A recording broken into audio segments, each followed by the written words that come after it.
Here's a fact about the show that never was. Did you know?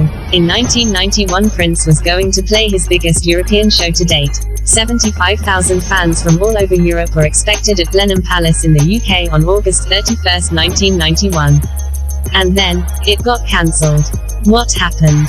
Due to the announcement of the Diamonds and Pearls Super Deluxe Edition, we've seen many links to the Awesome Prince and the NPG rehearsal footage from the summer of 1991. But what were they rehearsing for? Didn't the tour start as late as April 1992?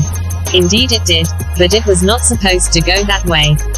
Prince played the Special Olympics ceremony that summer, some showcases and of course the MTV Video Music Awards. But there was supposed to be an American tour that year as well. The previous years, Prince had played one-off concerts in the US before heading to Europe for proper tours. It happened in 1987, First Avenue, 1988, at Paisley Park, and again in 1990, Rupert's Nightclub and St. Paul Civic Center. In 1991 he wanted to reverse the process. A one-off in Europe, followed by a full tour in the US. The latter never materialized and the first, well, it was a mess. Announced by promoter Diamond Productions, Prince and the New Power Generation were to play a one-off show at the grounds of Blenheim Castle in Oxfordshire, UK. Billed as the Summer Extravaganza, it was supposed to be modelled after a travelling carnival. So apart from the performing bands, funfair rides, roller coasters and big wheels, and circus, artists such as jugglers were announced. Also support acts Colour Me Badd, Heavy D and the Boys, Crystal Waters and C+C Music Factory were added to the Summer Extravaganza bill. The event was announced in July and aimed to draw 75,000 visitors from all over Europe. In many countries tickets were sold in combination with coach tours to the Blenheim Castle grounds. Roughly 20,000 tickets were sold before the first red flags began to show.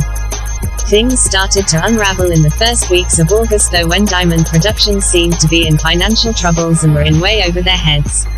It was their first big production and they were not equipped to pull such a massive production off. All the while Paisley Park Enterprises had been in talks with Diamond Productions and had seen the tragedy unfold in front of their eyes. Supposedly Prince even offered to reduce his fees so that the show could go on. To no avail. With little over a week to go before showtime, there was no sight of any personnel to start the production. With no confirmation on when, and if, a stage would be built, the Duke of Marlborough, owner of the castle grounds, withdrew his permission to use his Oxfordshire estate. Diamond Productions insisted that they could pull off a replacement show on a later date, but failed to provide any financial safeguards. Also, insurance companies were backing out. Eventually the house of cards they built collapsed, leaving the ticket-buying fans empty-handed. Prince was upset and ordered his team to recompensate the fans, whatever the cost. All ticket buyers were given the opportunity to exchange their Blenheim ticket for any of the 1992 European Diamonds and Pearls concerts. This supposedly cost him at least $800,000, while there was no legal obligation for him to do so.